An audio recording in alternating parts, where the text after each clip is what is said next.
Juan Antonio Castro, de Castro, bienvenido, buenos días. ¿Qué tal? Buenos días. Fotografía alrededor de esa batalla, ¿no?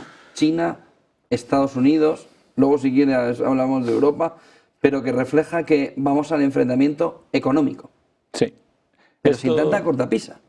Vamos al enfrentamiento. Vivimos en una era de enfrentamiento económico que además se desarrolla en cuestión de semanas, de minutos casi. Entonces, este es un cambio de era completo, ¿no? Si nos creemos que el fenómeno DeepSeek, que es un... Bueno, esto ha ocurrido otras veces, ¿no? Que han surgido otros avances en otros y han puesto en duda los mercados y más en los chips y en todo este área. Pero lo que ha ocurrido hoy realmente refleja un cambio importante en lo que van a ser las relaciones entre Estados Unidos y China y en lo que podemos considerar hoy que es el movimiento de las ventajas comparativas y de las ventajas entre naciones, ¿no?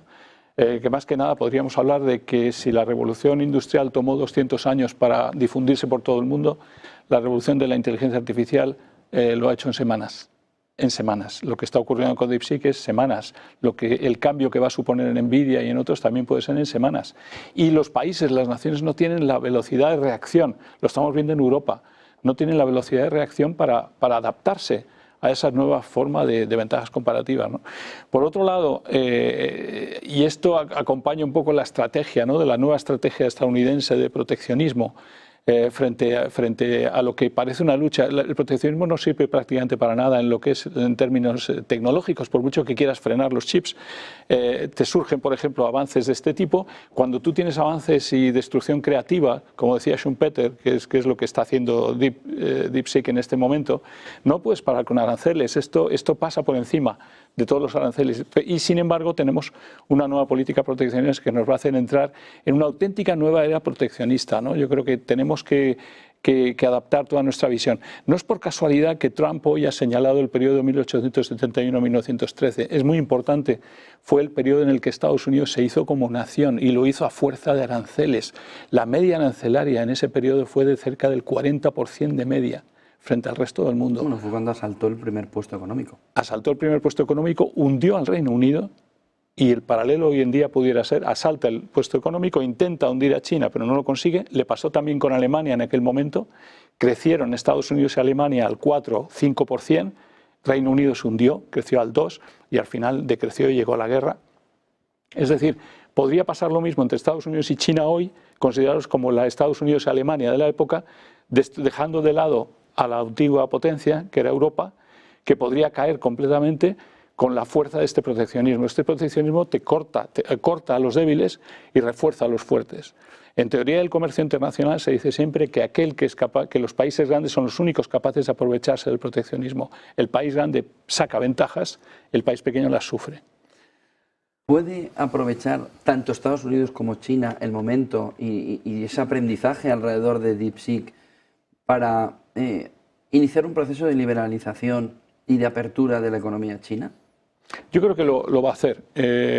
Todo lo que pueda. Es decir, China es inteligente. Pensamos siempre que China es BRICS y demás y que son un poco retrasados y que piensan realmente que las cosas son a la antigua. China es un país tecnológico que está a punto de tomarle el liderazgo a Estados Unidos. Va a adaptar incluso su estructura y su mentalidad política. Va a adaptarse, no se va a quedar en el viejo comunismo. Es un país simplemente autoritario. Va a bajar un poco su autoritarismo, va a hacer una apertura liberal, pero va a buscar una estrategia para confrontar el posible efecto de este nuevo proteccionismo norteamericano, ¿no? Yo creo que se va a adaptar, sin duda se va a adaptar. Lo que yo creo que tienen que hacer todos es adaptarse al nuevo factor de producción del siglo XXI que lo hemos mencionado otras veces, el conocimiento. El conocimiento está en la clave de la tecnología. Y lo que nos ha pasado en Europa y en Estados Unidos en los últimos años, en las últimas décadas, ha sido considerar que eso no era un factor de producción. Y ha sido hacerle caso a los clásicos que hablaban de que tienes que especializarte en lo que tienes y tienes que especializarte en los factores que tienes. No, tienes que coger y especializarte en nuevos factores. Y el conocimiento es un nuevo factor y España, Alemania tienen la capacidad de repente de enfocar con la convergencia de las nuevas tecnologías y focalizarse en el conocimiento que les va a llevar a la tecnología. El que no coja ese camino lo tiene perdido. Y eso es lo que Europa tiene que aprender en este momento, ¿no? Estamos en ese momento clave. ¿Está todo perdido para Europa después de esto? Automoción, China. Transición energética, China. Inteligencia artificial, Estados Unidos / China. ¿Está ahora mismo perdido el tren para Europa? Es decir, es prácticamente imposible que se consiga recuperar el terreno perdido. Es demasiada pérdida desde el 2000, donde ya la batalla o el tren de las .com lo dejamos pasar. ¿Hay todavía espacio para Europa o solo queda ya mantenerse en lo que quede? Falta aquí dos cosas. Tenemos que eliminar la burocracia europea, tenemos que eliminar las ineficiencias. No por casualidad Trump hace el trabajo sobre la ineficacia en su país, lo tiene que hacer la Unión Europea. Tenemos un bloqueo administrativo, un bloqueo de burocracia y ahí no avanza nadie. El segundo principal problema que tenemos es que no tenemos líderes europeos en este momento capaces de levantarse y decir, aquí está Trump, aquí estoy yo. Como cuando se levantaba Alemania o Francia o las dos a la vez y le gritaban a Estados Unidos lo que querían. Era otra época, hace décadas se planteaba así, había dos potencias, hablaba la Comisión, sí, pero no hablaba Van der Leyen, hablaban ellos dos. ¿Qué ha pasado? ¿Dónde han desaparecido estos líderes que ahora es el momento de que repunten? Porque la Comisión no lo va a hacer, no es un Estado, la Comisión no es una unión política, la Comisión es una secretaría. Y si que esperamos que la secretaría nos saque de donde estamos, vamos perdidos. Y no veo, desgraciadamente no veo ni que la Secretaría cambie, porque es lo que es una Secretaría, ni tampoco veo que haya líderes en este momento capaces en Europa, siendo las elecciones de Scholz y viendo a Macron caerse y viendo un Sánchez que no se va nunca, no veo quién se va a levantar en este momento para cambiar rápidamente, porque además los cambios son como DeepSeek, tú tienes que cambiar ya. La Unión Europea, tú lo mencionabas esta mañana en el tema de Draghi y de todo el tiempo perdido de la competitividad. Eso se cambia hoy, igual que DeepSeek se cambia en días. Tú tienes que levantarte hoy un líder europeo y decirle a la Comisión que tiene que cambiar inmediatamente y que hay que adaptarse a los nuevos tiempos. Entramos en la nueva era del proteccionismo, en el periodo 1871-1913, y en ese periodo se hundió Reino Unido, como se va a hundir Europa. Yo no veo a Europa que se levante si no es capaz de sus líderes luchar por su soberanía y por un cambio de modelo. Y que sepan una cosa, que ese modelo se cambia rápido, no es un modelo que haya que esperar una revolución agrícola o industrial. La revolución tecnológica se cambia en días. ¿Cuánto ha tardado DeepSeek en montar esta historia? Menos de 80 semanas. Menos de 80 semanas. Le ha dado la vuelta a todo. Una startup que empieza en menos de 80 semanas y consigue hacer el revuelo que ha organizado en 2 días. Pues claro que es capaz España, claro que es capaz Alemania.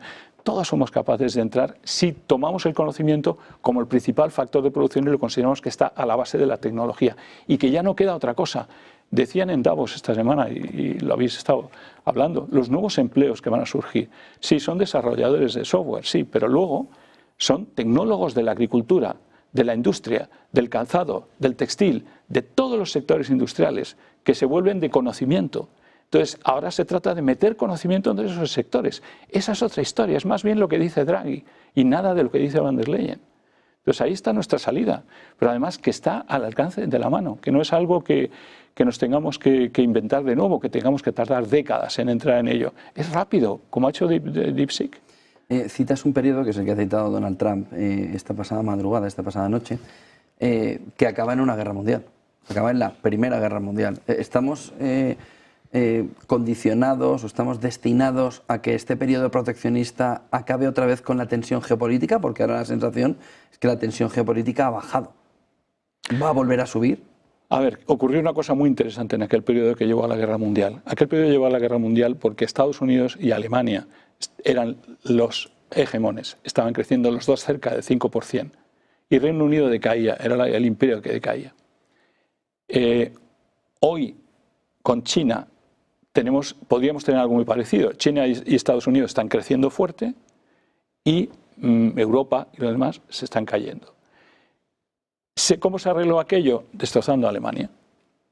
Cayó Alemania y se quedó solo Estados Unidos y Reino Unido ya estaba en caída libre.